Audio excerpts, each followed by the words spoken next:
In this lesson, I want to talk about the importance of focusing on one thing at a time.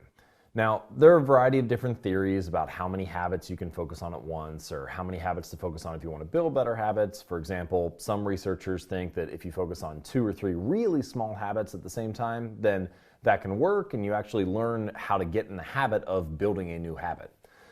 In my experience, I think it's much better to focus on one habit at a time. And that's for 2 reasons. The first reason is because our attention and focus can conflict with one another if we have more than one thing we're trying to focus on. So by definition, if you have a behavior that is not yet a habit, then that means it's not automatic. And if you have something that is a habit, then it's automatic and mindless. Well, if we're trying to take something new, a new habit that we want to build, and turn it into something that's automatic and mindless, that means that we need to focus our attention on it. We need to actually focus on it for the time that we're repeating it until it becomes automatic.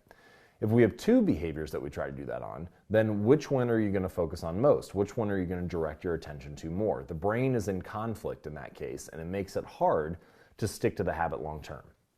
Let me give you an example. Let's say that you have 2 habits that you want to stick to. The first one is getting 8 hours of sleep each night. And the second one is waking up at 6 a.m. each morning. But then you find yourself sitting there until 11 p.m. So which one are you going to do? Are you going to sleep for 8 hours and sleep until 7? Or are you going to stick to your habit of waking up at 6 a.m.?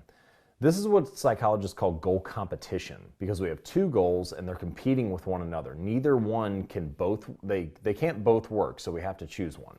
So in cases like this, we have to understand that it's actually better to have our habits prioritized, to understand what is the one thing we're going to focus on above all others. The second reason that this is important is because of implementation intentions. We've talked earlier in the course about implementation intentions and how they work and why they're important for getting us to stick to better habits. And as a reminder, an implementation intention is just a plan for when and where you're going to implement a new behavior. So for example, if you say, I want to build a new exercise habit, your implementation intention could be, I'm going to go to the gym on Monday at 5 p.m. in this location. So you state when and where you're going to implement the actual behavior.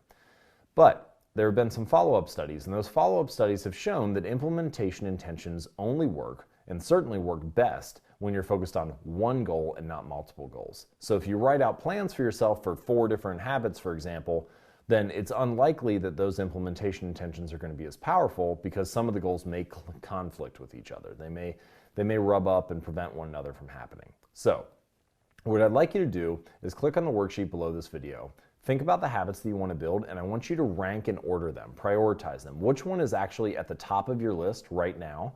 Now that doesn't mean that you'll never get to the other habits, but it does mean that if you're choosing which habit you're going to focus on, you're going to focus on the one at the top of the list. You know which habit is the one thing that you want to master, and then you can make concessions for all the others until that behavior is automated.